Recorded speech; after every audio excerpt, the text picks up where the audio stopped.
All right. First time we've done a live show in quite some time. Welcome to Tigers SRD here at MotorCityBengals.com and, of course, at Tiger Mining Report. I am Rogelio Castillo alongside Chris Brown. And you can find us on iTunes, Spotify, iHeartMedia, Stitcher, and Google Play. Forgot to plug this last week, but worth mentioning. You should plug and check out our patreon.com/Tigers SRD. As Jake was down in Toledo tonight getting video down there and taking some notes as watching the Mudhens take on the Pirates, or excuse me, the Alt-Site Tigers take on the Alt-Site Pirates, which essentially is the Indianapolis Indians and the Toledo Mudhens, for lack of a better word or better phrasing. But so that is going to something that we're going to be coming up in May, the second week of May 11th through the 17th. It's going to be full of content. As I just booked it, I was talking to Kean earlier. Kean, he's like, "Hey, I'm going to be down in Lakeland May 11th to the 13th. Anybody want to go?" And I thought about it for a while, and I booked it. So I'll be down in Lakeland from May 11th to May 13th watching the Flying Tigers. And then, I'm funny enough, as I was trying to book a flight home, I told Chip, because James Chipman, the director of Prospects Live, is going to come up, that director of scouting, I should say. He's coming up that weekend, and he was like, "Well, what flight are you taking back?" And I told him, and he's like, "Well, that's the flight." I thought he was coming Friday, not Thursday. So then I changed my flight, and him and I are going on the same flight back on 13th. So hopefully not sitting next to each other. Well, maybe not. I mean, one thing we mentioned on, I think it was the Sunday show where I was talking about, like, all these great things are happening to people, our friends, our baseball friends and stuff like that, including you, taking over MCB and all that stuff. And I totally, afterward, I'm like, oh man, I really forgot. Like, I wanted to shout out Chip for, basically starting this giant scouting department at Prospects Live. I mean, they've been doing stuff before, but he really, kind of professionalized it, if you will. And yeah, I mean, and there's my dog squeaking. But yeah, so I forgot to mention him, and I wanted to give him a shout for that, because yeah, that's another person that is doing big things lately, and it's kind of cool to see. Yeah, and I'm glad. I'm looking forward to meeting him, because this will be the first time I actually met him. For how many times we've talked on the phone and podcasts, is the first time. It's crazy, isn't it? This is old school blind date stuff. I was let's get off a tangent already. So back in like 7th grade, when I was in 7th grade, my brother's 6 years older than me. He hooked up with some random girls from Howell, which is what you do in Brighton. Back then there was nothing to do in Brighton, and so the guys, they would go to the Brighton Mall, which was just a parking lot, and there were some stores inside, and they drive around in circles and play bass, play their ICP with bass or whatever. And he picked up a couple girls from Howell and hooked up with one of them, and then the girl would always call trying to talk to him, and he would just hand it off to me. So I ended up talking to the 16-year-old. I was 12, maybe 13. And then and then she had a little sister who was like my age, and we ended up started talking, I don't know what, every day for like 3 hours at a time. It was like this thing where, like, we were talking for like a month and a half, to the point where we were like telling each other we loved you, I love you, you love me, all that stuff. Then we finally met, and it was over like that. We're like, oh, because, so I mean, think about it, we're 7th graders or whatever, so she's got like acne everywhere and glasses and braces, and just kind of looks like the ugly Brady daughter. Oh, Marsha. And or and not I Marsha, was, I don't, Jan yeah. maybe. Yeah, Jan. And I was wearing like an Ocean Pacific, like, orange, green, and pink striped shirt with like pink shorts on, and my big brown glasses that made me look like Harry Potter. And it just, it wasn't, it didn't work out. But anyway, that just made me, you hanging out. I mean, we've talked to Chip for years and years and years now, and I'm hoping your blind date goes better than mine did. Wait, you've worked with him longer than I have, correct? You've worked with him. We didn't. I mean, we worked together technically at Tigstown, but there was not a whole lot of dialogue, not nearly as much as there has been, when we were doing Tigers Minor League Report and Prospects Live and all that stuff. Just, I don't know, it was kind of, we were all sort of contractors doing our own thing, and then we'd come together occasionally, but it wasn't like a whole lot of dialogue. But yeah, so no, it'll be cool. And I guess I'm going to meet him shortly thereafter. So yeah, it's like I said, there's gonna be a lot of minor league baseball this summer, so I'm looking forward to it. And by the way, when I think of Ocean Specific or OP, because I always think of those shirts, I always think of like I always think of those random colors they had, and I always think of this. Like this is one that comes to mind right here. Like that. I feel like you were rocking something like this. Well, no. So this was more like a. I mean, kind of, but it was like like a rugby shirt, almost like a collared rugby shirt, and then there was like there were like the deep colors that you remember, like Gerbeau or Gerbeau, however you pronounced it. Like they would have like their red jeans. Yeah, I remember those. Like, I don't know what colors those were. They're like deeply saturated colors of the early '90s. And I was rocking shorts like that, and probably had like knee socks, and that. You know what, my dad is a runner. He mostly walks now, but he was a runner when I was younger, and he used to wear the shortest running shorts of all time. He'd be out mowing the lawn in those little tiny shorts with no shirt on. Oh man, just embarrassing everybody in the neighborhood. But yeah, the early '90s, man, I love it. Yeah, this is like, and I kid you not, I think my dad had a pair of these shorts. I'm not kidding. Yeah, something like that. It was the thing to wear. It seemed like that kind of stuff came back in the maybe like 2005 to 2010 range. I don't know, but yeah, at that point I was like, no, I can't do it anymore. Yeah, so I don't want to get too far off the subject of baseball, as we're talking fashions in the 90s. Yeah, but it's because if you're looking at unless we need to go FUBU or what is it, the used jeans of that era. So I never wore any FUBU or like Carl Kanai or whatever, but I would try to wear like Averex or stuff like that, or Mark Buchanan, Pelly, which was but that was a little bit more late '90s, I think. K-Swiss. Speaking of the '90s, something that you told me right before the podcast, another rapper passed away before the podcast. It's just the third time this has happened, or fourth time this has happened this year. It's Shock G, who you may know him as the Humpty Dumpty Dance, passed away. Yeah, I mean, he was 57, so that's getting closer to like, all right, I get it, but still, I mean, yeah, it's one of those things where I had no idea he was sick or what happened, but yeah, it's a huge bummer. Digital Underground was really, really fun. One of the first kind of goofy rap groups at least one of the first kind of goofy rap groups that wasn't corny. Like, Shock G had a whole bunch of songs where just about rapping underwater, just songs about like rapping with fish and stuff. He was MC Blowfish sometimes, and it was still good. And yeah, it's a huge bummer. I mean, I think everybody loves the Humpty Dance, man. Like that's a go-to staple when you're doing like karaoke. And yeah, it just sucks.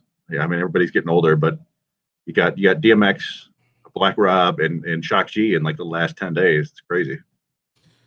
You remember that movie that Digital Underground was in with Dan Aykroyd? Nothing But Trouble? Yeah. Nothing But Trouble, yeah. Yep. Yeah, Digital Underground. Yeah, Tupac was in that. Tupac got a start in Digital Underground. I never really dug into how they found Tupac or how he found them, but yeah, I mean, they were, and Shock G was doing stuff with rappers I liked as recently as like 10, 15 years ago. I kind of lost track of them. Yeah. And it's funny because when you see Tupac in there, he's like a really young Tupac, and it's right when he's got. He must have been like 19, maybe even younger than that. Yeah, look at that right there. Such a weird movie. Yeah, that is a strange movie, but look at that fade, man. Yeah. Well, and just another thing, like imagine we joked about, was it Chris Gaines before? Garth Brooks' alter ego, but like Shock G had characters. He would do whole songs, whole concerts, like as a different character with a different voice and a different look. And some people didn't know. Some people thought that they were two different people. They even wrote a fake biography for Humpty Hump. Really? And yeah, I was just reading about it on Wikipedia that Casey Kasem actually, when he was doing like the countdown, actually talked about his fake biography where he like burned his nose on a stove. So it gave him a nasally voice and he had to wear the mask. Like that was the story, and Casey Kasem repeated it. I mean, just like, weird fun, kind of like a descendant almost of like Funkadelic in Parliament, like just really weird stuff, but rapping. And yeah, I don't know. We talked in the show with Shakia that there was that run there from like 86 to 94 or whatever, where just there was so much different kind of rap going on and so many cool different things. And yeah, I don't know. It's an era I miss, but that's just me being old, I think. Yeah, that is a very good era. But speaking of what's not good, was the Tigers losing 2 out of 3 to the Pirates as they had with Kansas City coming into town with a night game and then all matinee games, I believe. from Saturday till Monday is a 4-game series, and we'll get to that a little bit with the Tigers tomorrow. Casey Mize goes on the hill to start the series. It's a 7-10 start. And like I said, the weather will be warming up nicely. So, it was, again, snow this week threw everybody off, but it was good to see Akil Baddoo get back in the swing of things a little bit. He had a nice at-bat, showed some extra base power. He had a double that turned into a triple. Is that correct? That would be the best way to describe that. So he got a triple. It probably should have been a single if Reynolds had played it right. It was kind of a sinking liner that was to the gap that Reynolds dove for, trying to catch, and it got by him. So that was triple. I was really hoping for an inside the park home run because that would have really helped the Baddoo bingo card. But the double was actually it would have been a homer if the outfielder hadn't brought it back. It was really close, but if his glove weren't there, it would have been a home run. Right. And so he almost caught it, and then it popped back out. But yeah, no, it's he also struck out twice again, and I think, yeah, I don't know. I mean, it's awesome to see all that extra base power from him, and we still believe in the approach. It's just I would really like to see some more walks eventually. It's not like, I don't think he's up there with a bad approach at all. He's getting a lot of strikes, and he's swinging at them, which I don't blame him. It's just yeah, I don't know. He'll get some more walks eventually, I think. I'm convinced of it, but I just like to see him get on base a little bit more, but then use his speed, because that's also a plus tool. Just grab this squeaky toy. No, and the thing is with what I found interesting about the series so far has been the Pirates. The Pirates are a team that just now my dog's in here now, sneaking in here. We got that, yeah. Oh no, but she's trying to see if I have food in here. So anyway, though the Pirates are a team that just Eric Gonzalez is a cast of, they reduce payroll, but they have some talented pitchers. I mean, we saw Mitch Keller today, 5 innings, 2 hits, 5 hits, 2 runs, 5 strikeouts. His ERA was a little inflated, but still, this is a team that has some sort of relevance of talent to it. But again, also, it's the Pirates. You expect the Tigers to go out and hit a little bit against them, and they had a guy yesterday who never pitched above Class A, and that was a thing where you're looking at that start. Was this yesterday? Or I'm thinking of, was it? Yeah, it was yesterday. Yeah, it was a doubleheader. Yeah, you heard. Well, he pitched in the majors last year a couple times, I think, for the Yankees. Was he in the Yankees? Okay. I think he came over in the Tyon trade, I think. But no, it's I don't know, we'll get into this a little bit more, but the Tigers' offense is just brutal right now. And yeah, the Pirates came into this year, everybody thought that they would probably be the worst team in baseball. I mean, there are a lot of contenders this year. The Tigers are among them. The Rockies, maybe even the Diamondbacks, the Rangers, the Orioles, lots of bad teams this year. But the Pirates, they've got, like you said, they got some interesting players. Adam Frazier is just kind of an annoying, like, I don't even know what to compare him to, because he's like a contact hitter who'll hit you like 280, and he walks a little bit and doesn't strike out a lot, but he doesn't really have much power or speed. It's almost like an old school, like Placido Polanco profile, but not nearly as good. And it's just like, it's weird because he's like just a solid fringe average player that I kind of would love to have in the Tigers, because they don't have many guys like that. It's, yeah, Gregory Polanco was a guy who looked like a star at one point, and he's just kind of, he's kind of a Nomar Mazara style talented guy with not much results.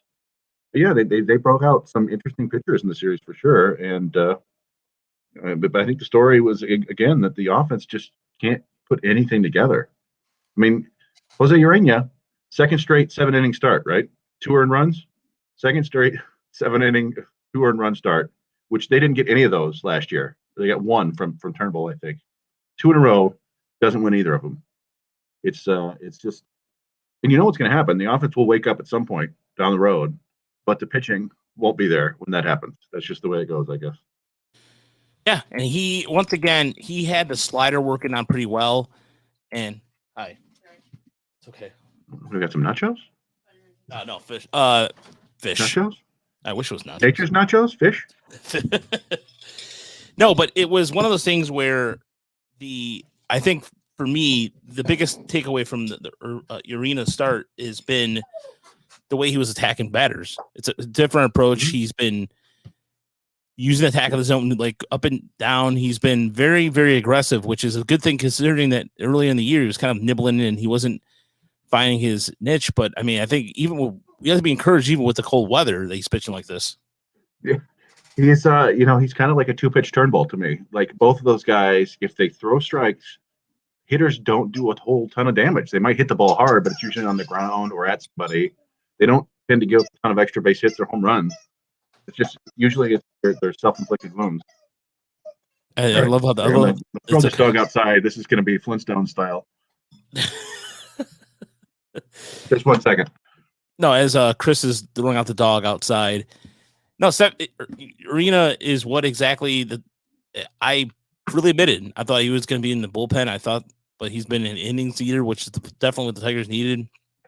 Had to stay away from the bullpen because the bullpen is no bueno, and it's just been struggling a little bit. But he did what he could, and it's just that, again, one of those things where you're watching the offense, and they just can't. And Dan Dickerson talked about this in the broadcast. They just can't get anybody on base either. And it's just you think of the Pirates, you think to yourself like, okay, well maybe the Tigers will get some strikeouts, but the Tigers again 9 strikeouts today, just could not generate any type of on base. And this is the team. It is what it is. I mean, this is a team that doesn't really walk outside of Grossman, and it was good to see Scope in the series get a home run. He busted out, got a home run. He was struggling. He definitely needed that. Good. Jacoby Jones with a nice catch today, also with a home run.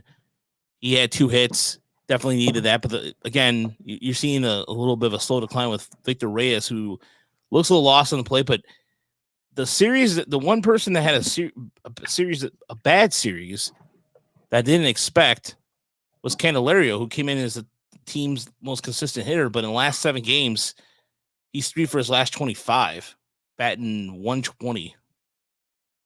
Yeah, Candelario's not immune to slumps like like anybody else. Remember last year he started off really slowly. I feel like he'll find things. What you hope is that it's not, like 2019 or 2018 when he just got into a rut and could never get out of it. But I don't know. I'm a big believer in his swing, and I think his approach is good. And he'll take a walk and he'll start turning on balls and putting them in play, I think, a little bit more. But yeah, it's tough. I mean, some of the key pieces that we and the Tigers were counting on this year have not done much of anything early on, and it's hard when you're getting production from your 7, 8, 9 guys occasionally, and that's about it. Yeah, and even in what was apparent today, more apparent than ever to me, is in terms of the top of the order, still doesn't look right. I mean, Willie Castro, I like the transition to second base. I mean, AJ said he's not lost his position at second base. But, I mean, Nico could – I mean, you can say that all you want, but – yeah, and I say this as like I feel like I was one of the last holdouts who believed that Castro could make it work at shortstop, because I see all the physical tools to do it, but the mental side of the game just doesn't seem to be there for him, man. And I hate to say that, we saw it today where somebody, or who is it? They I think it was the first inning, they could have cut down the runner at second on, one of those singles where the guy tries to go to second to ensure the run scores. And they had him, but Willie Castro wasn't on the bag. He was just kind of 2 feet behind the bag and couldn't get the tag down. And it's like, what are you, like, I understand you haven't played a lot of second base, but this is baseball. You go to a bag. It's like, if you're not the cutoff man, go to the bag. But yeah, I don't know. It always seemed like it was mental with him, that the footwork and the throws. And I just wish, like, he's the guy you wish you could get like a sports hypnotist or whatever, and just let him let loose. But yeah, I mean, I'm not convinced that the issues he had at shortstop, like I said, footwork and throws, won't be there at second base too. I think we could be talking again and before too long about him being another outfielder, like they discussed last year before he got really hot at the plate. So I don't know, we'll see. But yeah, I don't know, that's a bummer. But it is, like, on the other hand, I've always been kind of a fan of Nico Goodrum. I know a lot of fans don't particularly like him because he had a rough year last year for sure. But he's a guy, one of the few guys on the team who could do a little bit of everything. And he is a very good defensive shortstop. And I'm glad to see that Hinch seems to figure that out. That like, hey, let's put our best shortstop at shortstop and figure everything else out after that. But I mean, for what it's worth, Goodrum has been, in terms of hitting, has been hitting better than he did last year. And you're talking a stretch here where in the last 7 games, look, it's nothing to write home about. 217, but he's got 2 home runs.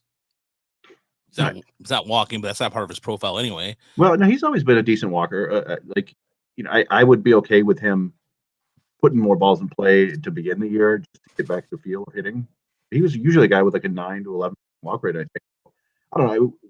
If you can get Goodrum to like a 750 OPS while playing above average shortstop defense, that's outstanding to me. I mean, it's not, he's not Fernando Tatis Jr., although, he's got like errors this year, but you know what I mean? Like a Lindor is just not a superstar, but that's a quality major leaguer. It's something that he's always had the ability to do. It's just a matter of hitting enough, making enough contact. So I don't know. I feel like that probably is the best. I wonder if that went into the calculus of them DFAing Renato Nunez again. Like, hey, we need to get Goodrum to play shortstop because he's our best shortstop. Means we got to play Castro at second base, and that means Scope is at first base most of the time. So there's not really any more room there. I don't know. I mean, that one's still kind of puzzling to me. Yeah, I was very puzzled by that, especially in terms of from an offensive standpoint. They need bats. He was only one of the few bats that had an ISO over 200. And they gave him how many games did they give him? 5? 7? I think 7, maybe. That's it. Yeah, it's weird. And offensively speaking, he was performing better than some of the regulars. And so, I mean, you can hit and Harold Castro. To be fair, I mean, he matched up well, had a couple hits the other day, but it's still one of those things. It was a Sunday in Oakland, I believe it was, where he was pretty much generating the Tigers' offense. We talked about that a little bit Sunday, but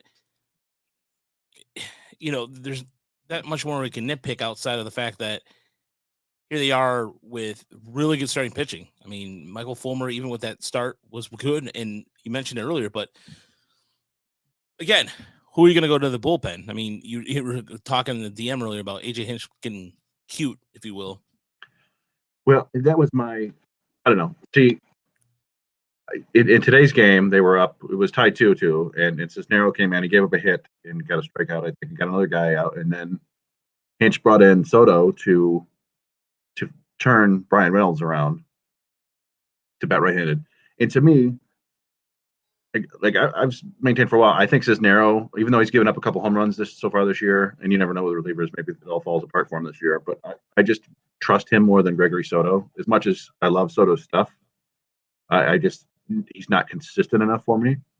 And I don't feel like Brian Reynolds is that much of a threat that you have to, this isn't, I don't know, this isn't like Carlos Beltran or Mickey Mantle or something like that. I don't feel like you really need to turn him around. I haven't looked at his splits. Maybe they're stark. But I just felt like that was unnecessary. And Soto came in, and it's not like he sucked. He just, he walked Reynolds, and they gave up a couple cheap hits, I think. I just felt like it was unnecessary, but he's AJ Hinch. I'm a guy with half of a podcast. So there you go. But, I mean, again, when you're bad and you need everything to work out right to be close to 500, kind of these small decisions feel like they're wrong. I'm sure it could have worked out just fine, and I'd be singing his praises, but that's the way the cookie crumbled today. By the way, I burned some cookies tonight. Oh, what kind of cookies? Just regular, like Nestle Toll House chocolate chip cookies, and I put them in the oven, and I came down here to prepare for the show, and I completely forgot about them until I smelled them burning. You know what? I haven't had I love soft batch cookies. Those are my favorite. Those soft, those are the kind of ones I like. I don't like them. I always have to drink them with milk, and that's just by default. But I like soft batch cookies, and I also like using soft batch as a pejorative, dissing somebody. Hey, he's real soft batch. I just like that. Something that I hear every day. So, but there's going to be. We'll preview the Royals after a couple of our segments, but first things first, it is time for. It's time for Rogelio and Chris to go inside the numbers. All right, Chris, what is your inside the number? So I cheated today, and I've got 3 of them, which is unusual. I think usually I do. But this week it is 8.0, 81, and 48. So we'll start with 8.0. That is the total F-WAR produced by the Detroit Tigers offense since 2018. So for all of the season of 2018 and 2019, all of last year's shortened season and the first couple weeks of this year, 8 WAR total. Easily the worst in baseball over that span. The Orioles ranked 29th, so second worst, with 14.8. So almost double what the Tigers had. And the Marlins are the only other team under 20, and they're at 19.9. That's how bad the Tigers' offense has been for the last 4 years. The average Major League offense, so like 15th and 16th ranked over the last 4 years, 49.6 WAR, 6 times better than the Tigers. And the Dodgers lead everyone at 85.9, basically 11 times better than the Tigers, which sounds about right. The Tigers are about 11 times better than the Tigers. It's kind of mind-boggling to me. So that 81 that I mentioned, that is Detroit's weighted runs created plus over the last 4 years. So 19% below average by that. Again, the worst in baseball. Miami is next at 84. So they're 3% worse than the next worst team. And the 48 that I mentioned, that is the number of individual hitters who have produced more than 8 F-WAR since 2018. 48 players have done better than the entire Tigers team, including Tim Anderson, Max Kepler, Mark Canha, Eugenio Suarez, et cetera, et cetera, et cetera. Mike Trout has 22.2 F-WAR over the last 4 seasons. So I don't know. I mean, what the hell are we doing here? How do you get this bad for this long? I don't get it. So that's my inside the number. There was a stat earlier today. I posted the 3 things the Tigers must do fix immediately. And I looked at DH numbers, and I was astounded to see that in the last 3 seasons since 2018, Tigers have had 38 home runs from the DH position, which is, you're like, okay, well, that's a low number. So low that's the second place team, Cleveland, has 73 or 74. That's insane. There might be a National League team with more home runs than that from their DH. Yeah, for the one season, probably. Yeah. Well, I mean, and you're combining all the interleague games, but yeah. No, yeah, I had no idea that was a great stat. I had no idea that was that bad. It's just it's hard to fathom how you get an offense this poor for this long without it being your goal, like, you know, the owner in Major League. And we know that they weren't trying for a couple of years, and maybe they still aren't, but yeah, man, it's unbelievable how bad the offense has been. Yeah, and that number even today was before Jacoby Jones today he was a negative weighted runs plus, which I've never seen it before. Yeah, well, the other day when I wrote an article about, I mentioned Jonathan Scope is an ugly stat, and his was 3 at the time, but it was the second worst in baseball behind Elvis Andrews, who was like negative 16 or something like that. So yeah, I don't know how you get into the negatives, but apparently it's possible. So my inside number is actually a good one. You sent this over to me because I had one, and yours is actually better than the one I had. Mine was related to strikeouts, but the Tigers, Ted Dickerson mentioned this on the broadcast. They have 12 defensive runs saved, which is tied for the most in all of baseball. Hey, yeah, hey, you know, it's not something. Yeah, not something I would have expected until I heard Dickerson mention it. Yeah, I mean, that just blows my mind, but essentially, I mean, it blows my mind because of all the things that have gone wrong for the Tigers. But either way, that's still something we'll hang your hat on. So yeah, I mean, it probably goes hand in hand with the solid pitching we've seen so far. Like the defense, I think they 4 runs saved from shift, which is among the leaders in baseball. So they're doing that right. And I'm trying to remember who had the most. Ronaldo Nunez had 2 runs saved in his 7 games, but he had to go. And I think Willie Castro was the worst, -2 or something like that. Maybe Victor Reyes. But yeah, I mean, it was, I don't know.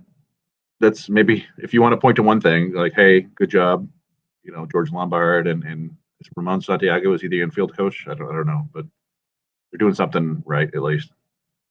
Yeah, there you go. That's a stat that you can hang your hat on and go from there. I mean, we continue on, and there's a thing for me that, oh, by the way, our chat Chipman is excited for White Castle that's coming to Florida. The first White Castle in the Orlando area is coming. So I didn't realize it wasn't down there.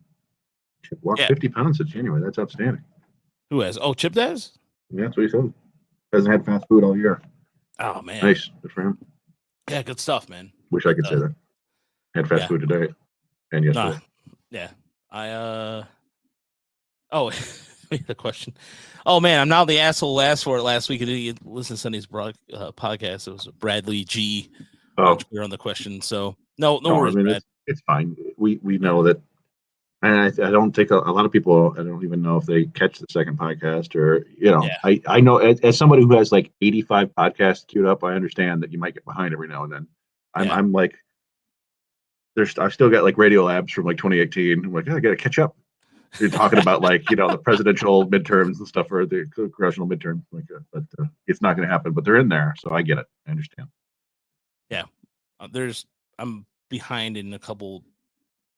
I listen to Bill Burr quite a bit. I listen to the Drew and Mike podcast. I've talked about that before, and there's a couple of them.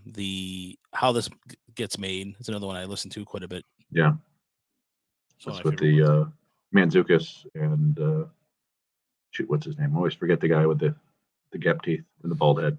Oh, I'm sorry. Not that one. Not How Did This Get Made? It's I'm drawing a blank right now. And there's a Spanish one I listen to keep my Spanish on par. Not bad. I should probably try that. Yeah. So at any rate, we move on and we go into one of the things before we get to the good and bad and ugly. I wanted to mention that it was a piece of MLB news that I thought that was interesting that came out during the week was that reality. One of the things that could be put in reality soon is that first and foremost, the ratings for baseball are high.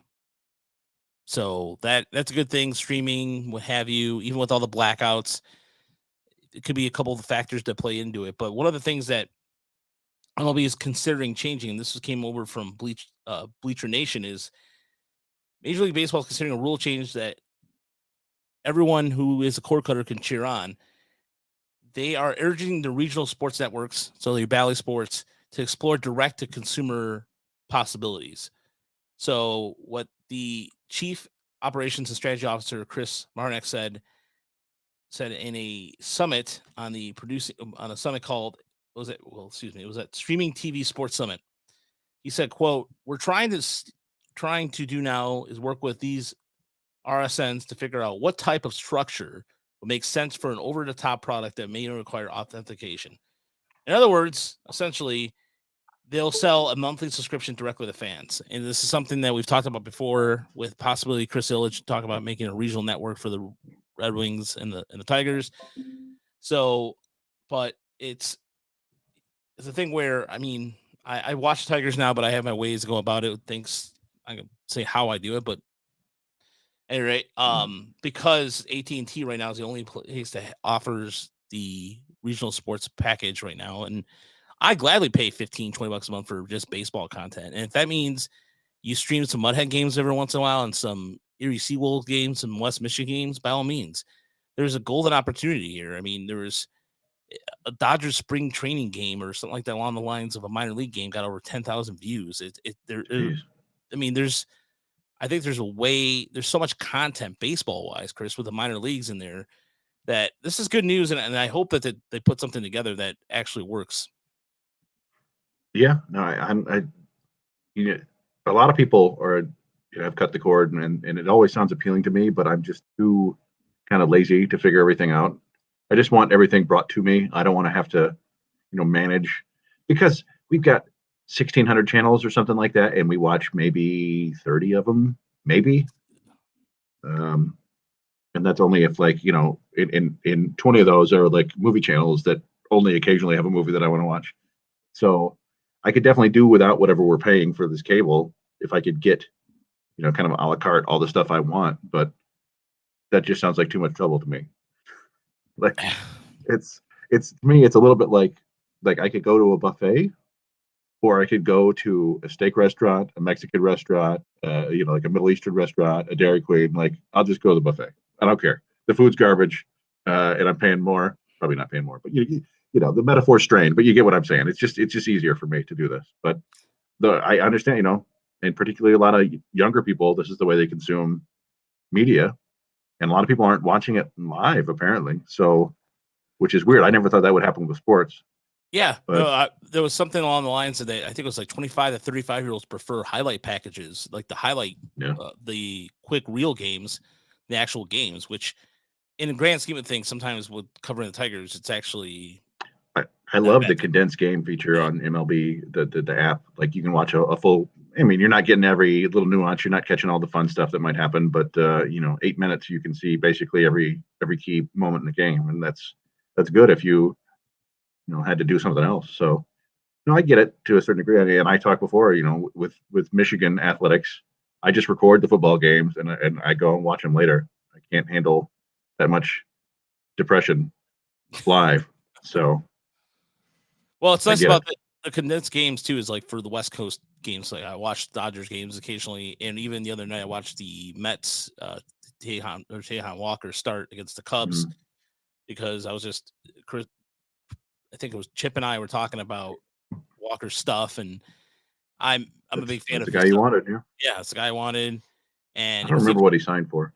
I think it was 1 year. He was off to a good start, by the way. It was totally random, and it was Aaron Sanchez. Really? Yeah, for the Giants. Yeah. The Giants. I don't know. It's crazy what happens when you hire a really smart GM. And what are they, like 11-7? Yeah. And look at him in Kansas City too, and they're coming to town, and so anyway, but but there is to me, one of the things I definitely enjoy watching is just having the ability to go in and pull the video and kind of do the sync up too with Dan Dickerson and stuff like that. So that stuff has made things a lot easier, and I can do it from my phone. So it's cool. Fun. People like that too. I mean, people love Dan Dickerson's enthusiasm and the way he calls. So it's fun to see. If you're watching TV, you're not listening, or if you're not watching on the app with the radio commentary, then it's nice to get both of them for sure. Yeah, for sure.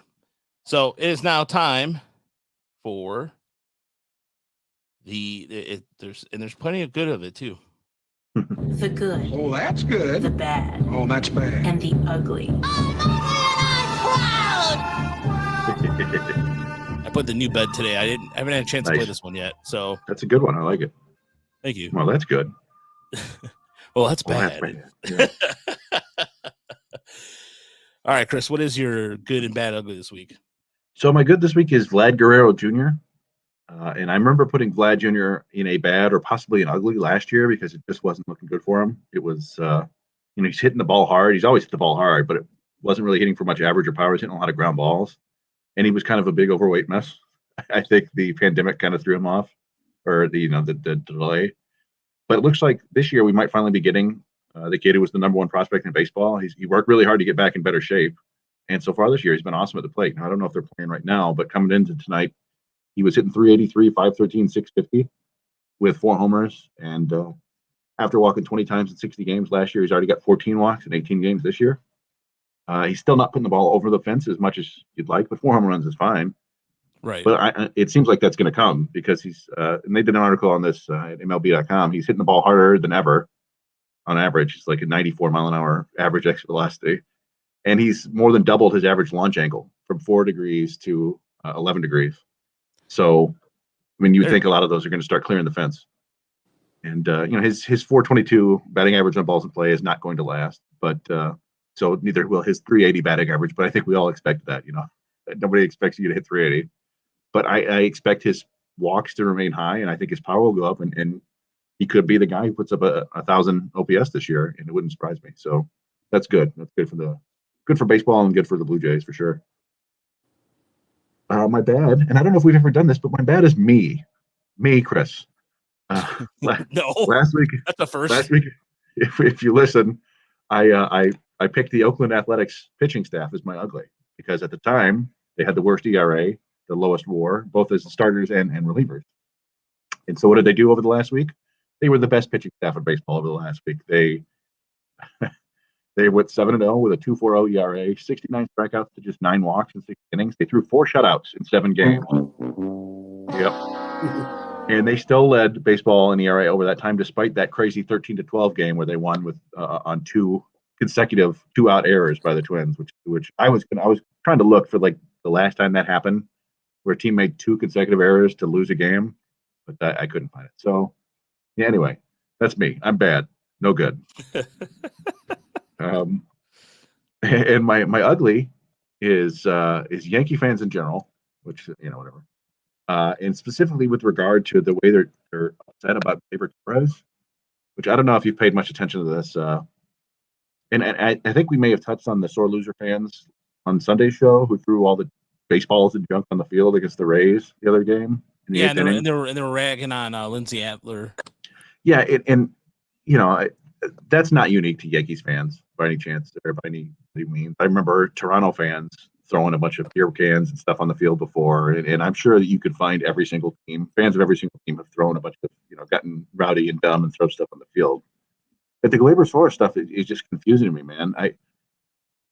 I guess it's just part of playing in New York, but like they started piling on him because he topped a ball that went like 5 feet in front of the plate, and he didn't sprint like Ben Johnson. There's an old 88 Olympics reference. Sprint like Carl Lewis, Usain Bolt, whoever is fast these days. He ran like normal speed though. He wasn't like walking like Nick Swisher that one time or standing there. And fans were just dogging him for his lack of effort. And I was like, I don't get it, man. And I understand he's off to a rough start. Heading into tonight, he was hitting just 186 with a pair of doubles and no homers. But he's also walking plenty. And he's got a really strong track record for a 24-year-old. I was looking it up. So as a 21-year-old middle infielder, mind you, as a rookie, he hit 271 with 24 bombs. And then at 22, again, as a middle infielder, he hit 278 with 38 bombs. As a middle infielder, the only other middle infielder in baseball history who did either of those things was A-Rod. And so, Gleyber had a down pandemic season. He's off to a rough start this year. And it's just so weird that they're getting on him like this, I guess. Maybe Tigers fans should expect more from their players and be more outrageous like this. I just seems like a bit much. It's a little bit ugly to me. And I hope that it's not, for anything other than the way he's playing. Yeah, I don't get it. One of the things I don't understand about Yankee fan or that whole dogging it, man. You didn't put any effort. It's like, do I go to your work and go, hey man, you didn't put your fouls away correctly. You didn't send out that email correctly. You misspelled something. Yeah, alphabetize it now. Good Lord, or throw the garbage out a certain way, or whatever you do. Why did I don't understand? I've never understood that. Like that's because you don't get paid millions and millions of dollars, except your Gleyber Torres, and you're actually getting like $500. It's different, because you don't work manual labor. And manual, I pay their salaries. Yeah, I pay. Yeah, there it is. I was gonna wait for it. Yeah, there. Yeah, I pay for your salary. As a fan, I demand a certain. Get out of here. Stop. I remember, just another aside. I worked at I had a summer job back when I was 20, working for the building department in Ann Arbor, and it was it was a cake job. I rode my bike around Ann Arbor, and I could write tickets, but I never did. So I just rode my bike around for like $13 an hour. It was fantastic. But you would always hear people come in there and yelling like, "Hey, man, I pay my taxes pay your salary," and we're always just like, "We pay taxes too. What are you talking about?" Like, I don't get it. It doesn't make any sense. But people feel entitled to yell at people. So anyway, like I said, hi, Yooper. How are you? Hey, doing good, guys. Yeah, it's okay. We're just going. You actually joined us just in time for what is your good and bad, the ugly this week? Well, my unofficial ugly was the lacrosse match I was just at, but that's okay. I will not criticize a youth coach. I'm totally kidding. They lost, but it was a good game. I'm actually proud of them. It was good. Good, the bad, and the ugly. For me, a good. It's hard to take a lot of good out of the last week of Tigers baseball, I suppose. But to me, without digging into the numbers, just the sense I get, the Tigers are playing a decent style of baseball, and the fact that I don't see a lot of egregious mental mistakes. And I think that is good. Looks good on AJ Hinch for now. We'll see how that continues. I think they're just overmatched. And there's a big difference between being overmatched and playing poorly. I think that, I look back at like Goodrum's mad dash for home on what should have been a single by Badu last night. That was great baseball. That's something we haven't seen a lot of in Detroit for over a decade. When's the last time we had somebody score from first on a ball that was hit there in the outfield? And that was good aggressive base running and good third base coaching. So I even though they're getting beat, the way they're getting beat isn't troubling me in terms of playing poor baseball. They're just overmatched. The bad, the bad is the offense. They are so overmatched. I've been calling them just to myself the two-run machine. And that's kind of what they're going to be, I think, for most of the year. Raj's piece today about 3 fixes for the team. I liked all of them. You could see make that case for all 3 points. I just don't know what they have to make any of those changes. So I think what we see right now is what we're going to see a whole lot of throughout the summer. And, they might have some stretches where they score some runs. I mean, every team does. But I think by and large, we're going to see a lot of the 2 runs on 6 hits and a walk, and when we score 4, it's going to be the outburst.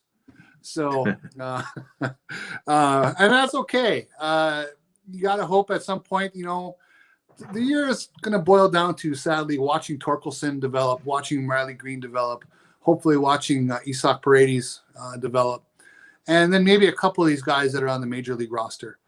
The ugly, it sounds like you may have touched on it before I got here, and if so, we can shut it down quick. But man, that Twins A's game where the Twins absolutely just gave it away. I mean, that's just as ugly as it gets. 2 routine plays by the second baseman, Blankenhorn, the rookie. He really botched one, and then the throw by Eures. I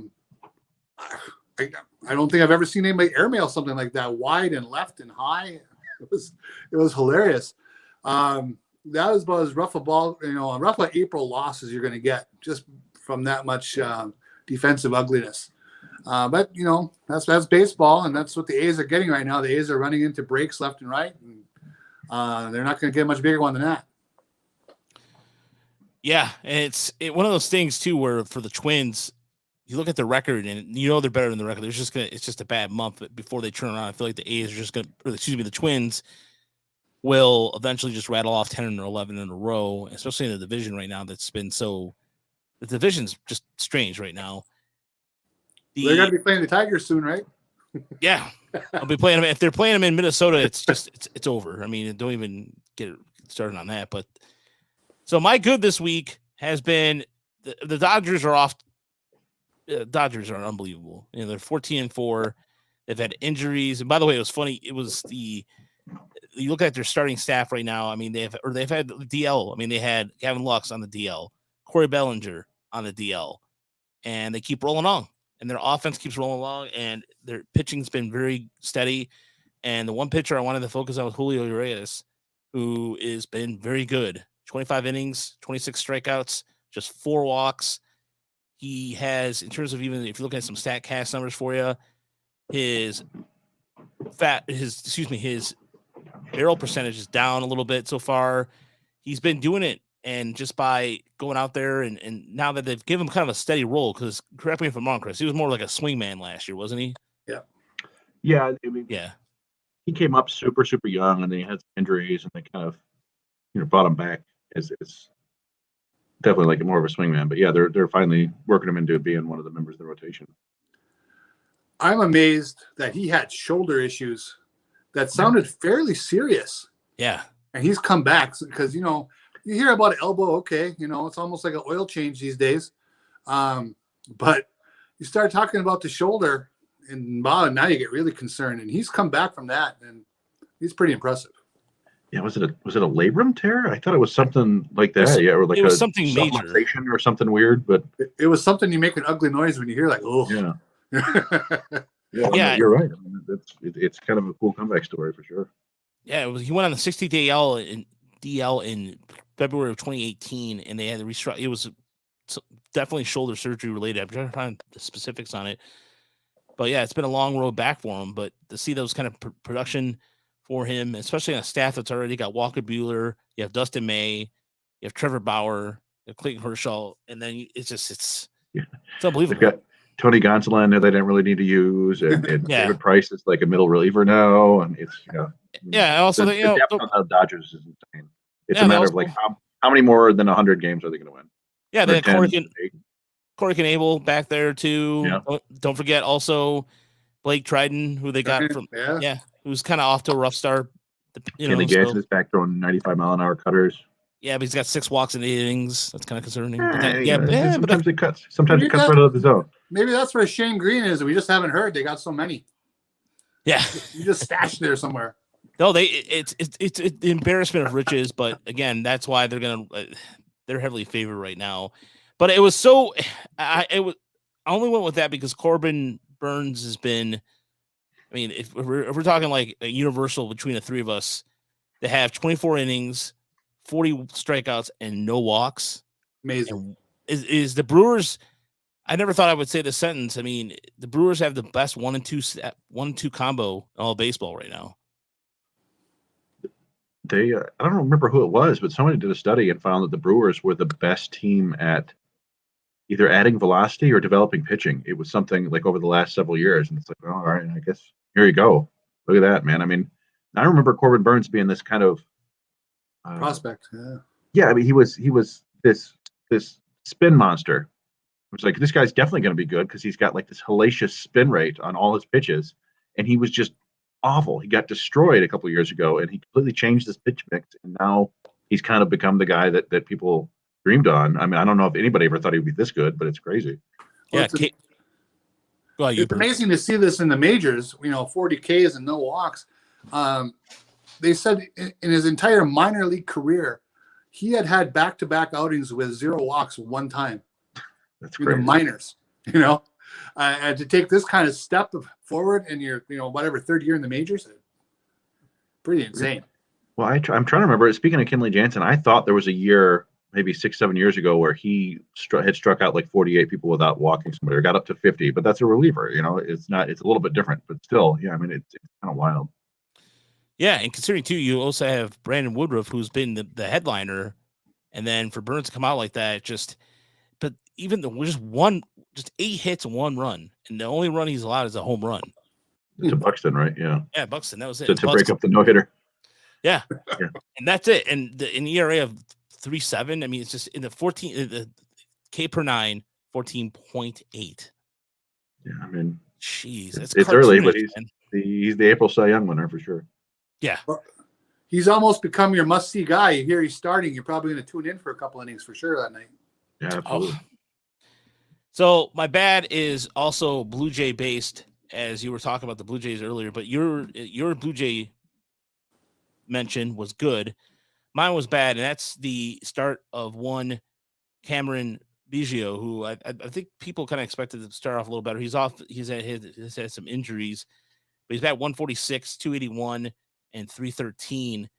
And just for the utility possibilities for him in terms of from a fantasy standpoint, I know Marty would say something. I thought I could just expect a little better result, but the Blue Jays right now they're getting their offense from Bo Bichette and others, and even Marcus Semien also off to a kind of a rough start, 192, but he does have 4 home runs, so I can live with that. But you could definitely live with that. But imagine if Toronto had Semien going, and this is all a lineup that has not seen one moment of George Springer. Yeah, it's I don't know. Toronto, it feels like Toronto is going to go ham spending next offseason. I don't know.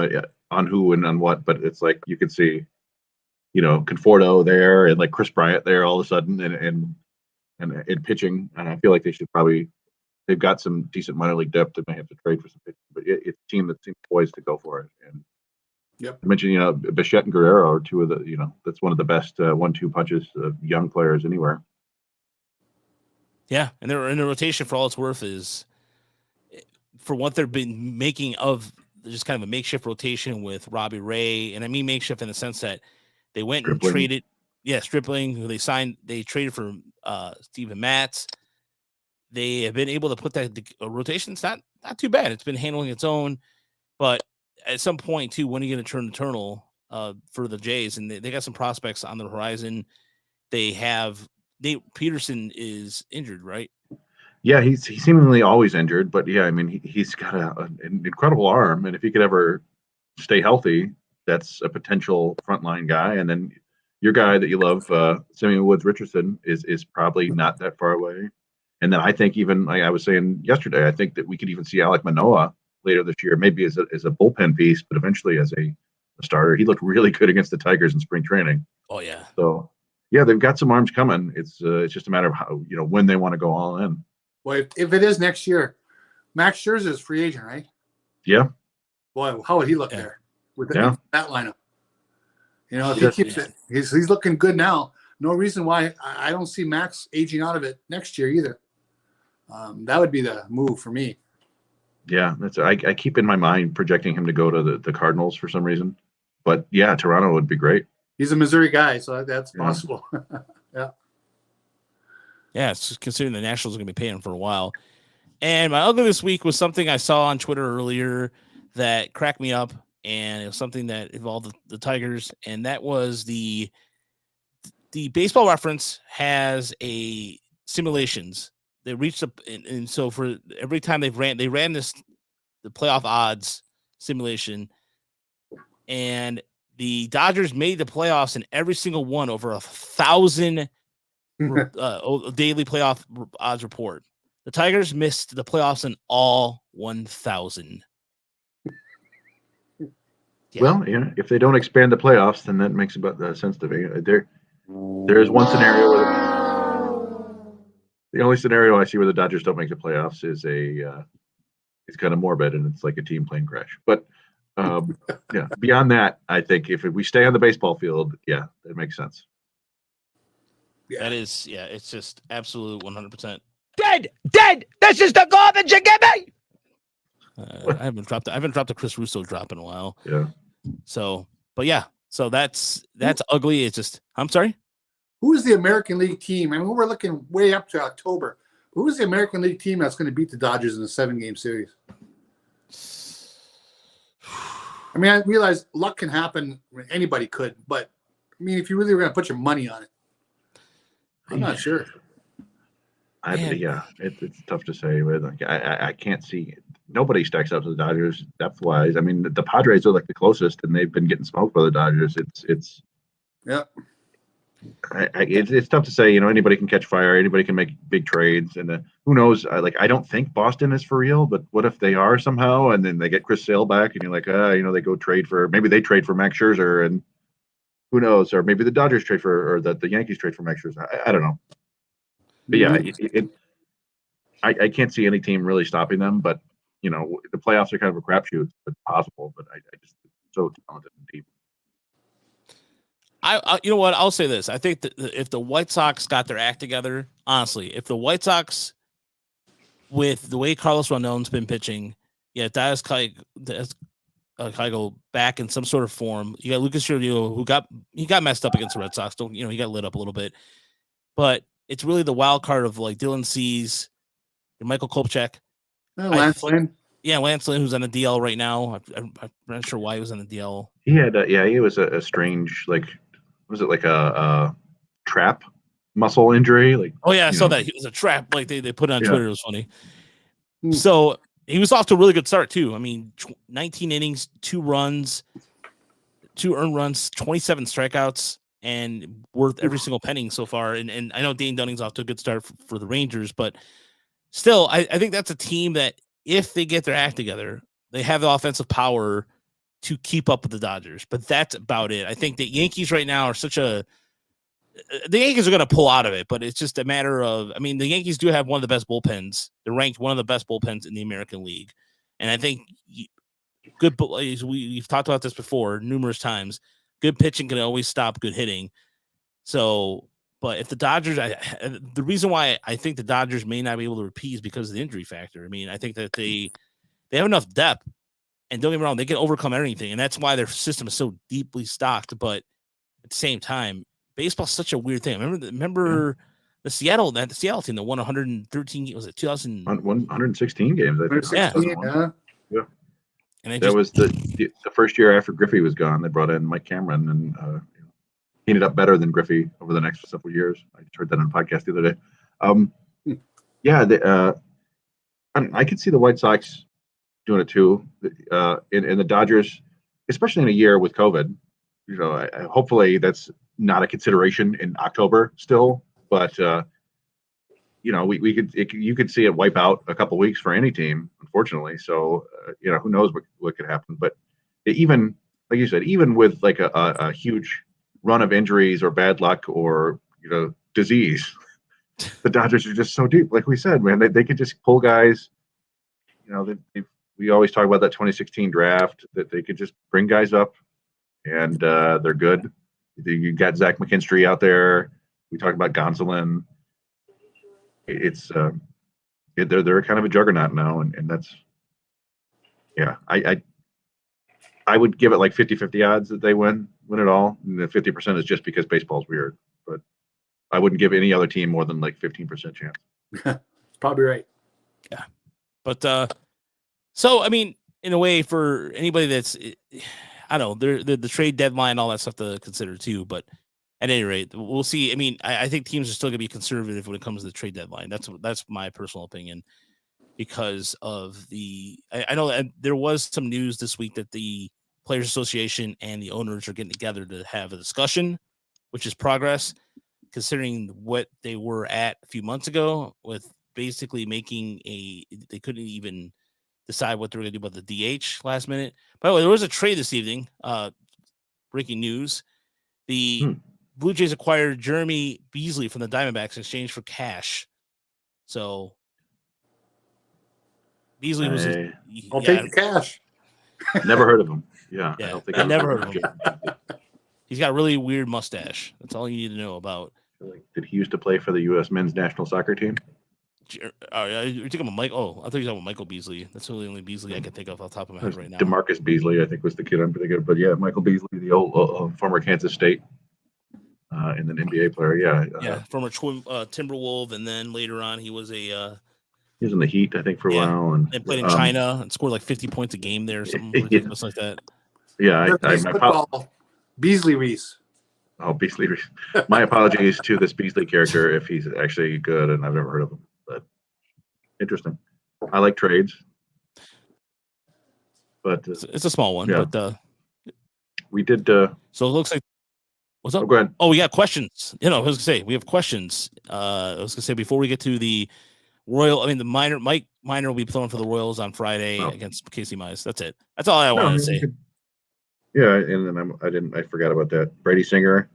It's a Saturday. Danny Duffy. Yeah. So and Brad Keller. It's a wraparound series, so that's always fun. Yeah. Yeah, we'll see. I mean, it's good to measure yourself against the Royals, although it sure feels like they've already passed the Tigers in the rebuild. So, but yeah, we do. I watched the Royals and the Rays. I watched all 3 games this week, and the Rays beat them the first 2, and Kansas City played some sloppy baseball. They really did. They never had a lead, I think, until the 8th inning of the game they won last night in that series. And but KC, you can see they have a couple guys. If they heat up, that lineup's going to score some runs. There's no question, because Dozier and Soler really haven't done a lot yet. Hopefully they don't start this weekend, but we'll see. And I think the last time we saw Alberto Mondesi, he was going like 14 for 15 against the Tigers with 6 home runs and 13 steals. And so, yeah, I mean, that's a good point. They've got some offensive firepower there. We just haven't seen a ton of it yet. By the way, somebody just tweeted this out. Sorry to interrupt. According to a number of players, the following teams are still forcing them to pay for housing at the alternative housing or alternative site: Cubs, Indians, Rangers, Reds, Twins, and the Tigers. Outstanding. And pay for them to go to the last city. Come on. Mm-hmm. Well, listen. I mean, there's just not that much money in this organization. It's all going to Cabrera. Yeah. With Cabrera, I mean, there's just no way to pay more than $30 million to anybody. I mean, This is getting to be a pain in the ass. Excuse my French, but I'm starting to get annoyed here. There's so many signs pointing to bad stuff, and I don't know how much longer everybody can ignore it, but whatever. We can maybe the questions, I think, will lead us along that path here. So the first question that came in was from Thomas Botsford. He said, "Is there any hope for their offense unless they really dip into free agency? We know it won't be via trade." And there is, of course, the Tigers. I don't know if you guys want to take that, or you want me to go first.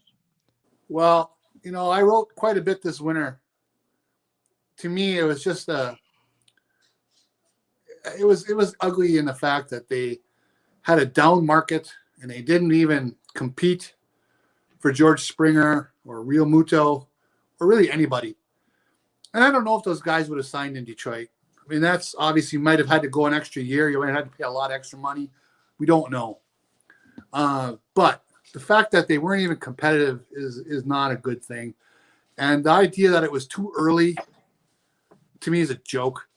If good players are there to be had, and you're an organization that has spent what the Tigers have spent in the past, you go and do it.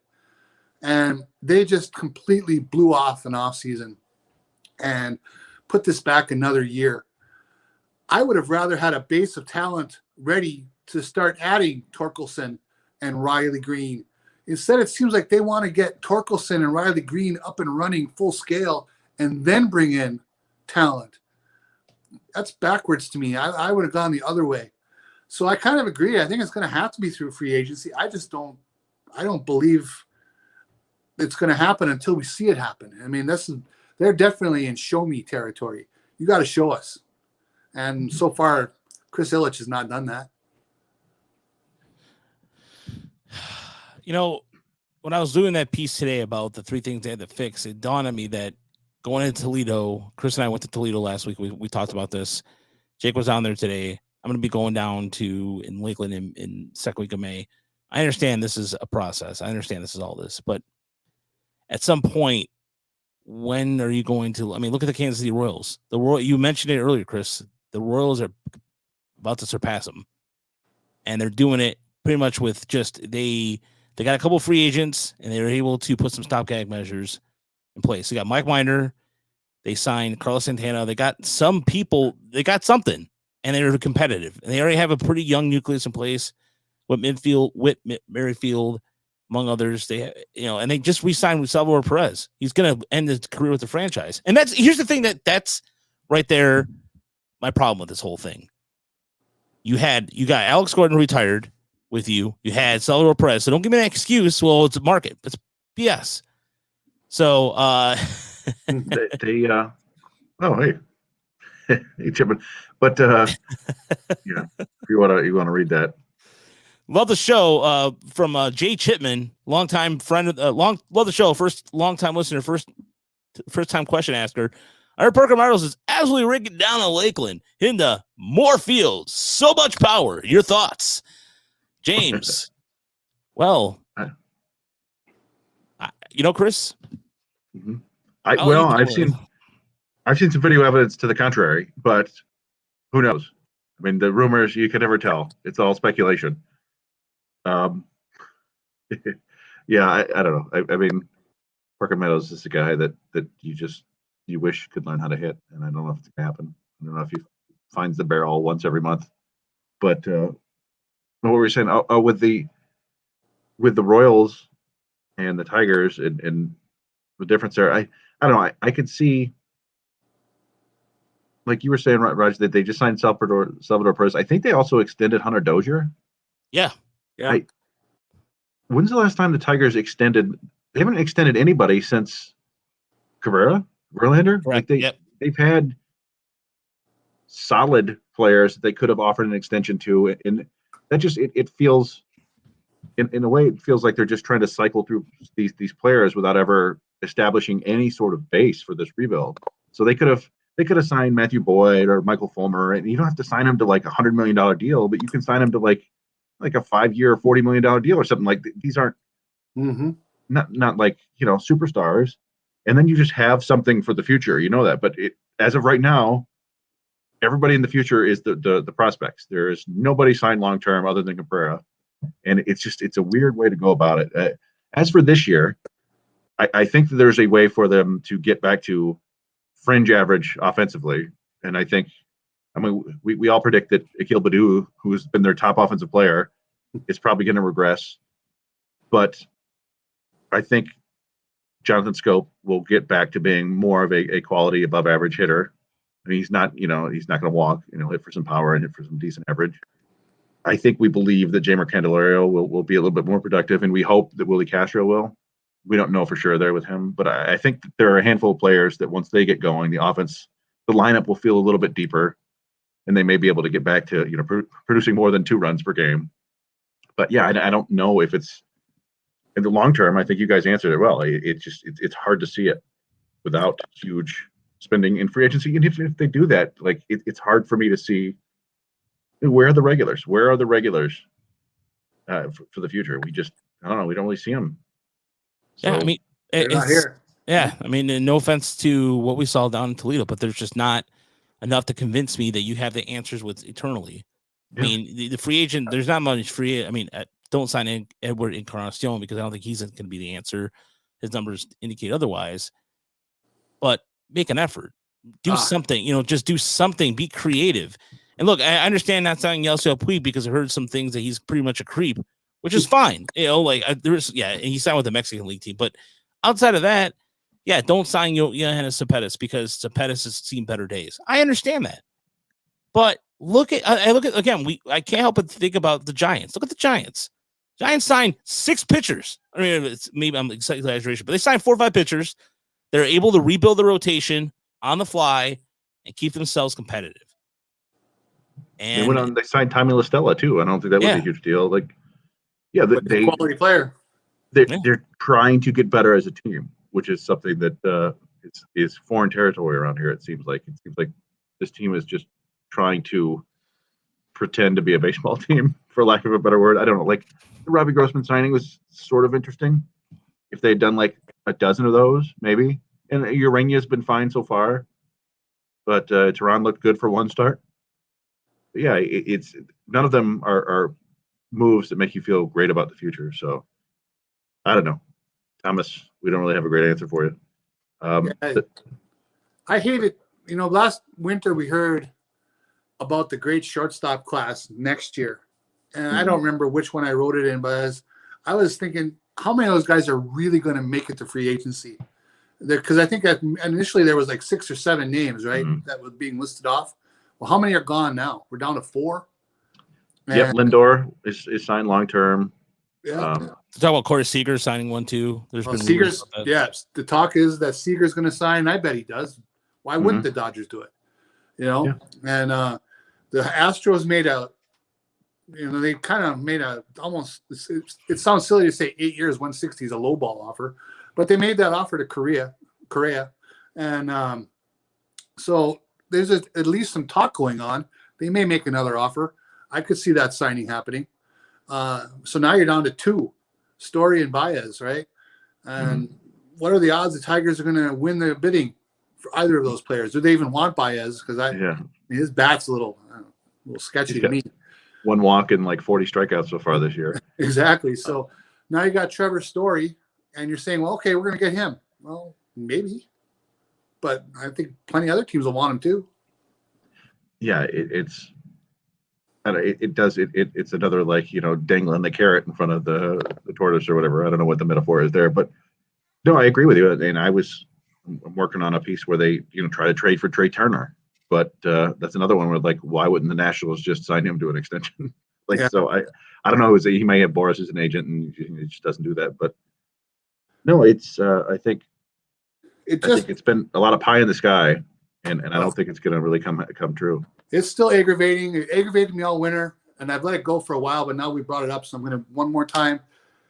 This was to me, it just seemed like a once in your career as a GM or an owner opportunity to have this weird year where some teams were sitting it out, and whatever talent was there is to be had at relatively good prices, and there was a lot of decent players out there. So if you really wanted to go against the grain and spend a little bit of money and take that chance to build this team a little quicker than you had planned before, because this opportunity was smacking you in the face, and they passed. And to me, that's really sad. Yep. And they don't have enough money to provide housing for their alternate site guys. So yeah, fourth wealthiest ownership group in Major League Baseball, by the way. Yeah, but not to mention that money's all tied up in bonds or something. Yeah, they can't pay for hotel rooms. Think about it. You guys think about it this way too. Michigan and Ohio, wherever they're staying at, it's a very low cost of living here. Yeah. I mean, it's not like you're living in Chicago or you're not living in LA or San Diego. They're probably all staying at the Commodore Perry apartments or whatever, right across from the Mud Inn. No, they're staying at the Park Inn right there across the way. The Park Inn Hotel. But go ahead. We got another question. We got a bunch of questions, and this is a really good one and a tough one. I think it's from Egg Helms. How do you create a system that develops prospects well? What elements of other organizations more often than not lead to successful development? I mean, that's a huge question. Go ahead. So I always will go to what Pittsburgh started in the 70s, and same thing with the Dodgers. They were organizations that got into Latin America and started kind of mine that out and started building out. Even Toronto, for example, the Blue Jays also were very when they started an expansion, they were very aggressive in getting in the Dominican Republic. They had, Tony Fernandez, you think of mine, and all these Alfredo Griffin. Yeah, Alfredo Griffin, yeah. And they were able to do that very well. And I think it starts with good international scouting. I think that's your basis on making sure that these kids that look like lottery tickets end up being some sort of something. They turn into some sort of valuable player to you. I also think it's proper instruction. I think instruction on you talked about the Brewers earlier, Chris, about what they're doing with their strikeouts and getting increasing velocity. We have a player that you and I are both familiar with that went to Toronto and Anthony Castro. They basically told him, hey, you throw your best pitch and this is what we're going to do. And this is how you're going to go about it. I think it's instruction. And that also comes from the Indians too. For example, the 2016 class, Chris, with those three pitchers, they're all taught a certain way to go about the certain pitch, it was a cut fastball or pitching method. I forgot the go about it, but instruction on making sure that they throw these three pitches over and over again and sequencing and making sure that goes a long way. There's a plan for that. The cardinal way, as much as stupid and cheesy and corny that is, they get the jacket, they get a book, they get this. I think instruction goes a long way with that, but I think a good international pipeline and instruction on how to approach, even with, like we've talked about this before, they fixed Drew Smiley by simply putting him on the third base side of the rubber and looking that over and fixing those little things. The little instructions go a long way to make a hitter or a pitcher better. It always boggles my mind that organizations who will spend 9 figures on deals for their players at the big league level will then cut costs for the relative chump change it takes to run a first-class minor league organization. I don't, to hire who you believe are the best coaches, to put the technology on every field in your organization, to invest in the player health and nutrition and strength training at all levels of your system. We can make a long list, but at the end of the day, that's really not that expensive as it is, putting an extension out there for your second baseman. It really isn't. It's about making the commitment. Look at the Tampa Bay Rays. I think they might be doing it. They spend probably as much as anybody in the minor leagues. And they're a little, obviously they're cheaper at the major league level, but they certainly see a lot of productivity come out of it by putting the money they have, putting it into their organization. Yeah, I mean, I think that there's something to the fact that teams like the Dodgers and the Braves always seem to find success in Latin America and in high school players and college. They can turn these guys into successful players in later rounds than the first round. And there's got to be some sort of embedded culture there at each one of these organizations. But I think a lot of it is now kind of translating or having a unified view of what you want from players, and having, our buddy Mark would always say the process and the profile. It's true. Knowing what you want from players and knowing how to scout for that, and also having scouts understand analytics and having analytics departments understand scouting. You need like cross training now for everybody to understand fully, like, oh, this guy's, this certain vertical break on his fastball. What if I see these raw tools, if we tweak him a little bit, suddenly he can, take off. And it ties in with development that we just, some people don't believe in player development, but it's pretty obvious that there are ways to make players better now. And I don't know, we criticize the Tigers, but they haven't been awful in terms of developing pitching. I wouldn't say that they've been like super, great or maybe even above average, but they've turned out some decent pitchers over the last decade or so. And even with somebody like Matt Manning, it's a 9th overall pick. You think you tend to think like, yeah, a guy like that is supposed to get to the majors or be really close, be a top 100 prospect. But that does not happen very often, especially for high school pitching. Those guys blow out like crazy.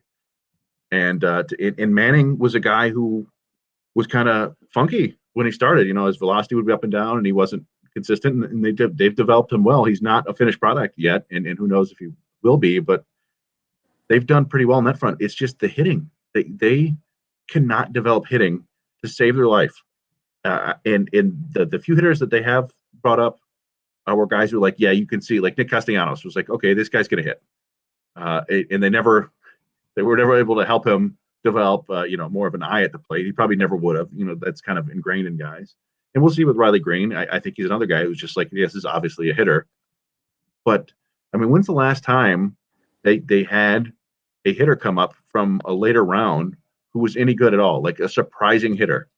I mean, James McCann was like a second rounder, but he wasn't a good hitter until he left. It's like, for me, it's either Alex Avila or like Matt Joyce. I mean, 1 year of Andy Dirks.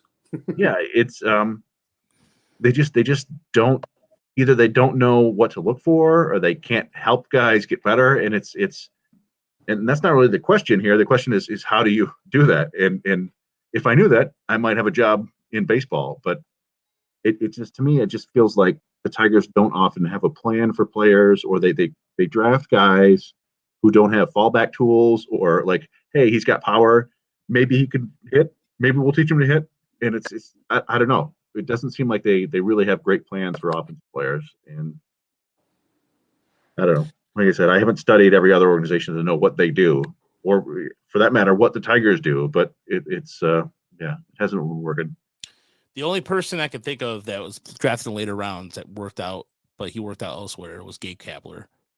I mean, he didn't really even hit. I mean, he was a decent hitter. I'm not trying to disparage. Yeah, but I'm like, I mean, that's pre-Avila era, right? Like I'm thinking of like like since 2005 when Chad showed up. Like it's Alex Avila, who happened to be the assistant GM's son, and Matt Joyce.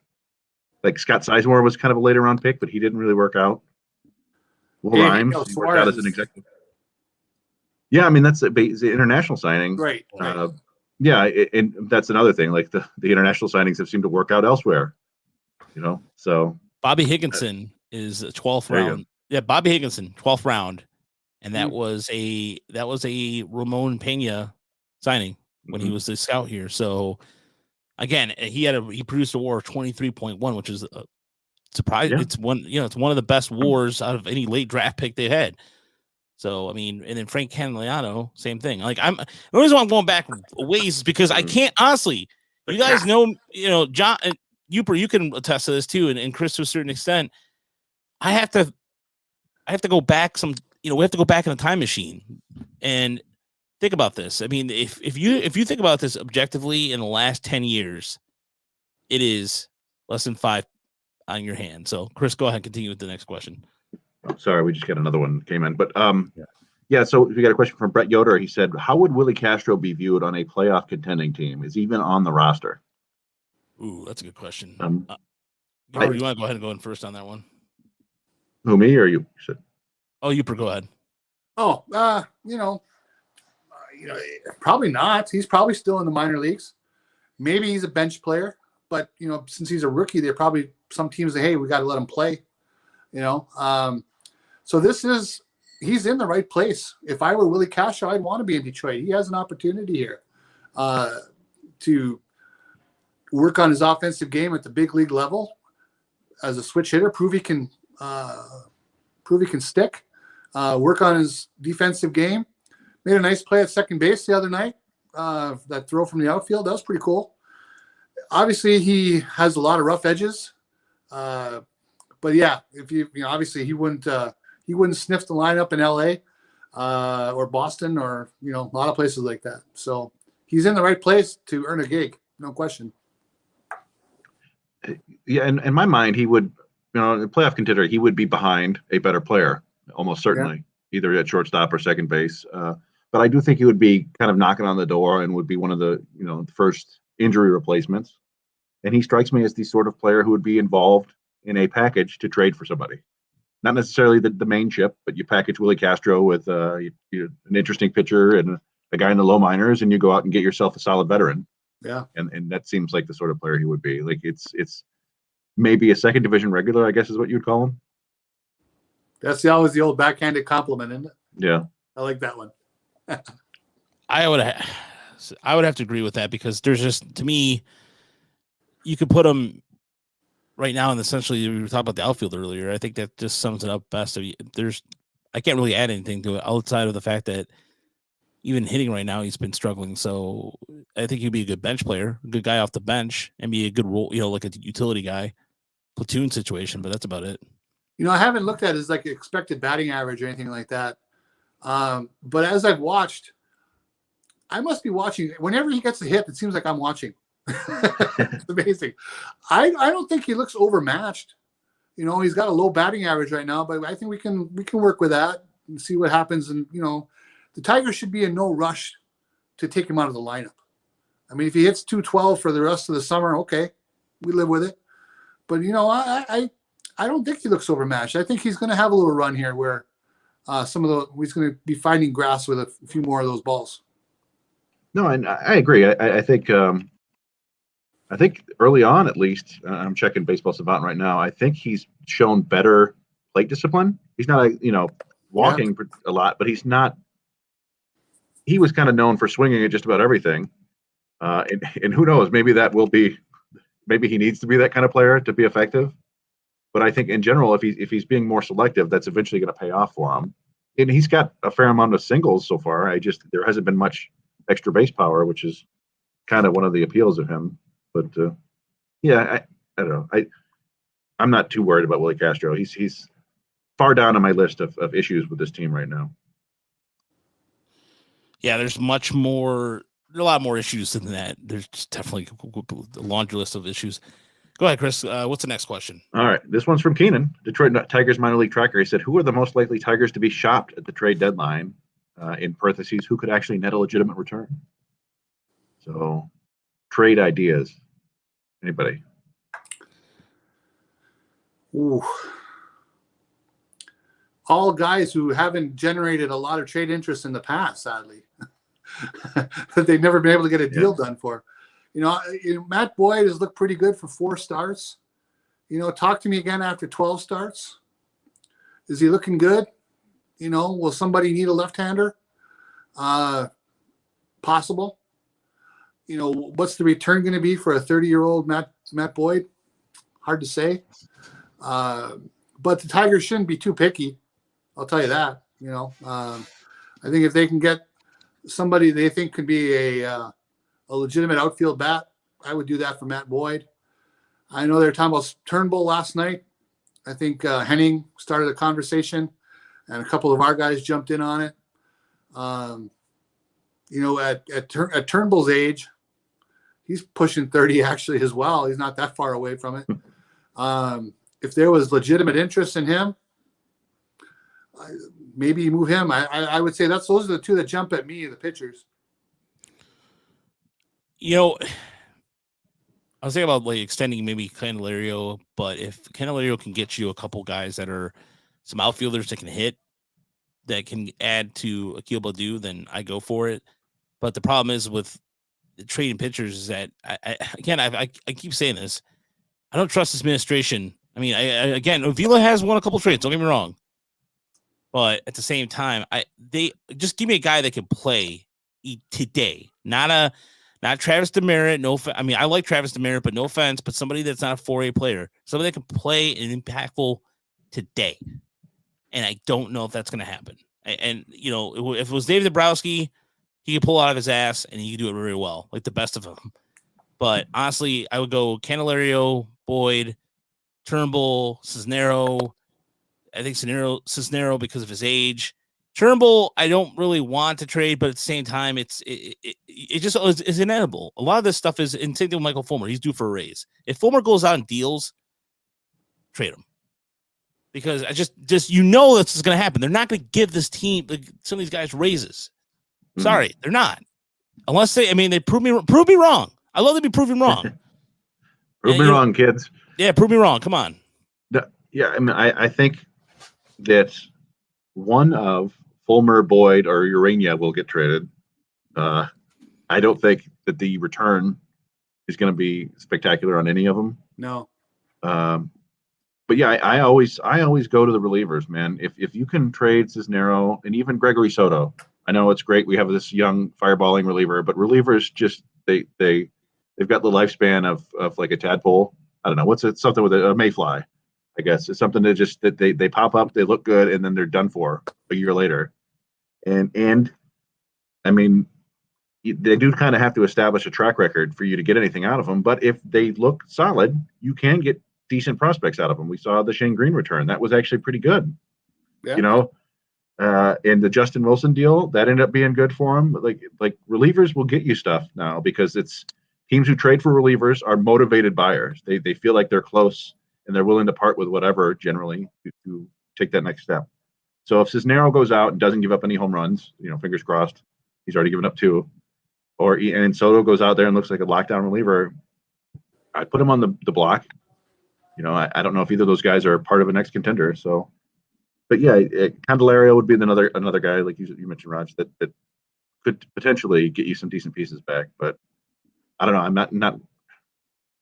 I don't know if teams are often looking for a player like him at the deadline. He's more of a contact over power, solid defender at third base. It's not he's a good player, and I think most teams would be happy to add him, but it's not the sort of thing that teams go after at the deadline.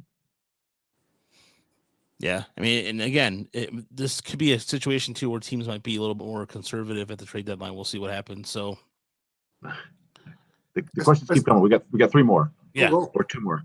Let's keep them going. All right, so we got Kevin Pearson said in 3 years, when Hinch's influence is more defined with the team, who, if any of the current Tigers, are still most likely to be with the ball club? In 3 years, who on the team now will still be here? You could kind of go through and peel off the onions of this roster if you want. You can go one by one. So like Mize and Skubal. Yeah, Mize and Skubal, I would say. I would think, barring a complete collapse, that I think Akil Baddoo will probably still be in the organization somewhere, hopefully on the Tigers. Beyond that, I kind of have I think Castro's. I think he sticks. Yeah, I think Willie Castro will still be in the org. Grayson Griner. It's possible. Yeah. But yeah, I mean, like this organization. You go around the outfield. Like I don't know that Victor Reyes will still be around in 3 years. Jacoby Jones won't be. Nico Goodrum won't be. Miguel Cabrera, is he technically signed for 3 more years? I don't know. I don't think 23. 23 is the last one. So I got a few names I like to call him. Yeah, I mean, Candelario has what, 3 years left? Yeah, Maybe? he'll be around. So yeah, there's not many. I think Brian Garcia will probably have the longevity Buck Farmer has. That's a good call. Like not necessarily ever really dominant, but just sticks around in the bullpen. Like, who would have predicted Buck Farmer would be the second longest tenured Tiger? He's been around forever, and that's one of those ones that, like, that ended up being a pretty good 5th round draft pick. Oh, no question. That was the year they drafted all those. The year they drafted all those pitchers. It's the same year they drafted Zomek and Kubica and somebody else. And Farmer was a 5th round senior sign out of Georgia Tech or whatever, and he's had a solid career. But yeah, I think your point is well taken. That there's not the next playoff team is not going to have many of these players on it. I don't think. I'm gonna take a guess, and I'll go. Yeah, I'm gonna go. I'll go Badu, Garcia, and I'll go, Mize and Scooble. But I think Garcia is going to be here for a bit too. So I'm really disappointed that you think the Vic Reyes experience is going to end. That's me. Say that to anybody. You say it to somebody. Bound to end at some point. All things must pass. So 2 more questions. Narab Wesley, he said, Will Vest and Anthony Castro look like useful bullpen pieces for other teams. Meanwhile, the Tigers don't look like they have any young bullpen guys down in Toledo. Not really a question, besides what were the Tigers thinking? I will say this. So they very clearly chose Alex Lang over Will Vest. I think Will Vest I haven't watched him with Seattle. I know he's been out there. He got his first win. I think Alex Lang looks pretty solid as a bullpen guy. And they felt like they had a roster crunch there, and they probably didn't think that anybody would take Will Vest. I mean, he's like 25, and relievers, like we just said, they have a short lifespan. So, I mean, that's a tough one, but that's not terribly uncommon. You see a lot of relievers taken in the Rule 5 draft. It's the easiest position to stash. And Anthony Castro was just, Raj talked about the kind of the different instruction he got at a different place. And sometimes guys just need to change the scenery. And Castro, for whatever reason, never seemed terribly comfortable in spring training or when he actually came up to the majors. It was just something seemed like he was holding him back. Like the Tigers wanted him to do something he wasn't comfortable doing. I don't really know details there, but just seeing him, I'm nothing but happy for Anthony Castro that he's in Toronto and actually pitching. It's not. I don't mean to be mean, but like I don't think he was a game changer for the Tigers. I don't think had he worked out here, he would suddenly become, the bullpen ace. He's a good pitcher. He's got talent, and he might carve out a role for the Blue Jays for the rest of the season. That'd be awesome. But yeah, I don't think the Tigers are missing Anthony Castro a ton. Basically, I don't think that he's going to make them 5 wins better or anything like that. And when it comes to Rule 5 on Vest, he's pitched 9 innings. Or I saw him on, I think he was on Intentional Talk today, and I rarely watch that show, but I was watching it, and he was on. Nice, seems like a fun guy, really nice kid. But it's 9 innings. Let's see where he is. His velocity is excellent. They were showing some film of him. He looked very impressive. But let's see what he's doing in July. That's the old story. It's the easy thing to say because he's facing a lot of guys that haven't seen him before. Let him get around the league a little bit. Let there be a book on him, and we'll see what happens. In some respects, you could say this is like a Rule 5 trade. The Tigers got Badu, and they lost Vest. That's okay. I think that's who'd you rather have at this point? Yeah. That's a good point. I don't know. It's a cool story. Will Vest was like an 11th or 12th rounder in 2017. I think he's the first player from that draft to for the Tigers to make it to the majors. There's no question. He's got a live arm. You can see that. It doesn't take watch a whole lot of film on that, but you can't keep everybody. And this one fell through the cracks, maybe. Yep. And one last question we have here. Michael Siffer said, I've scrolled down too far. I'm using my laptop here, and I've got to, let's see. All right, where are we? Here we are. Michael Siffer, if you were Chris Ilitch, would you have intentionally kept payroll down this year to expose the lack of depth in the team to justify replacing Avila after the season? And would you then bring in Lunau? I would. This Wow. question cracks me up. I don't know why. It just He doesn't. And Chris Ilitch is part of a $1 billion organization. He doesn't need an excuse to move Alavila. yeah, that's the main thing. Like I like the idea of like today if you wanted to. I like the secret like background sabotage or whatever. But yeah, he's Chris Ilitch. He could fire Alavila for anything if he looks at him wrong. So, I mean, if he wants to bring in Lunao, sure. I that guy sounds like a piece of work, but he did build a kind of a juggernaut there in Houston. In St. Louis. I don't know. Did he? Lunao got suspended for a year, right? I don't know if he got a lifetime ban, did he? No, it was a year. Yeah. So, I mean, maybe down the road, but no, like you said, like there's Alavila is the general manager because Chris Ilitch thinks he's doing a good job or he's doing what Chris Ilitch wants him to do. That's basically it. I've never heard or seen any indication. I mean, he got extended last year, didn't he? Or 2 years ago?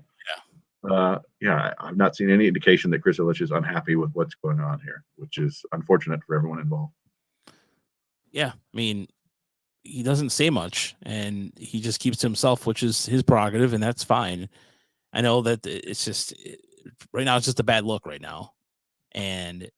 But at the same time, look, there's people out there who've said bad things about the Tigers and they've gone to Malta or whatever, and they've been banished off the island. So, I mean, look, shipped off to Paraguay with normal. Yeah. The thing is, the question, the way he asked the question, it was fun. It was a fun question. Yeah, Did they do it on purpose? Did they do it on purpose to make Avila look bad? No. I honestly, to go back to what we talked about, 20 minutes ago, it was a great market, but they decided as an organization that it was better to use the excuse of COVID and no fans and lack of revenue in one season to shut her down and not compete and to put a substandard product on the field and play for draft position. And we're gonna sell our fun little toys in the minor league system. Even though we don't stream any of the games and don't show highlights of the games at all. You know what time they're playing? No. Yes. Where are they playing? I don't care. Where's that care. podcast? Where's that minor league podcast they were doing? The Road to Detroit hasn't done a podcast in a year and a half. So it's not Dan Hasey's fault. It's not. God bless Dan Hasey. But no, it's not his fault. But no, we're gonna be coming out with a minor league podcast here soon too. I'm trying to get nailed down Chip. He's got some stuff from Lakeland that everybody wants to hear about, but quite frankly, it's just look. That is a fun question. I like questions like that. I like kind of like a TV drama because it sounds like something out of Dallas or some sort of 80s like it sounds like Major League. Yeah, for sure. They do so bad they get to move out of Detroit or something. I don't know. I would absolutely love it if that were true. Yeah. Like here's $50. See what you can do, Al. Show me you're worth it. Yeah. And then he comes back with Jose Urena and Robbie Grossman and Christopher Ilitch, just fingertips, like excellent. He goes. Chris Ilitch tells him you can sign 4 pitchers, and then later he goes, "You only can sign 3." I thought you said 4. I changed my mind. Yeah. What was it? You want to make it 2? No. Okay. Yeah. Walk away. I don't know, man. And for Lunao, it'd be kind of controversial, but certainly Lunao would have a chip on his shoulder to try to build another winner. I know a lot of fans are like, no, I wouldn't want him here, and he's not my kind. Like he cheats and blah blah blah. But whatever. Yeah, everybody seems to like AJ Hinch just fine. Where did Scottie Bowman coach before he came to the Red Wings? He was in Pittsburgh. Pittsburgh. Oh. Yeah. I remember him not being. For a while too? He was in Buffalo in the 80s. He was then he went to Pittsburgh. He took over when Bob Johnson had the cancer, I believe, and Bowman took over. Yeah. But I feel like he wasn't necessarily liked before he became a Red Wing, or that definitely with like Chris Chelios. People hated Chris Chelios, and then he became a Red Wing. Everybody's like, "Yeah, right, Chelly, all right." Yeah, and Bowman almost traded Yzerman. I mean, that's how close Steve Yzerman was. The beloved franchise was going to be traded because him and Scottie Bowman did not get along.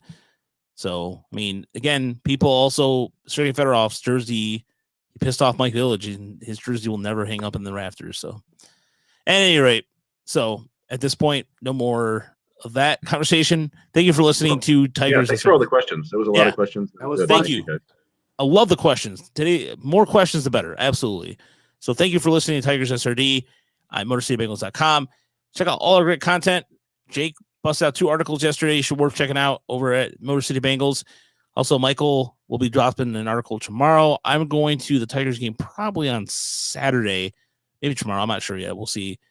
I have a weird tax story I got to tell you about, Chris, about Chris and Yooper as soon as we get offline about the. Anyway, it's a long story, but it's involving baseball. So that being said, well, thanks so much for listening. We'll see you next time.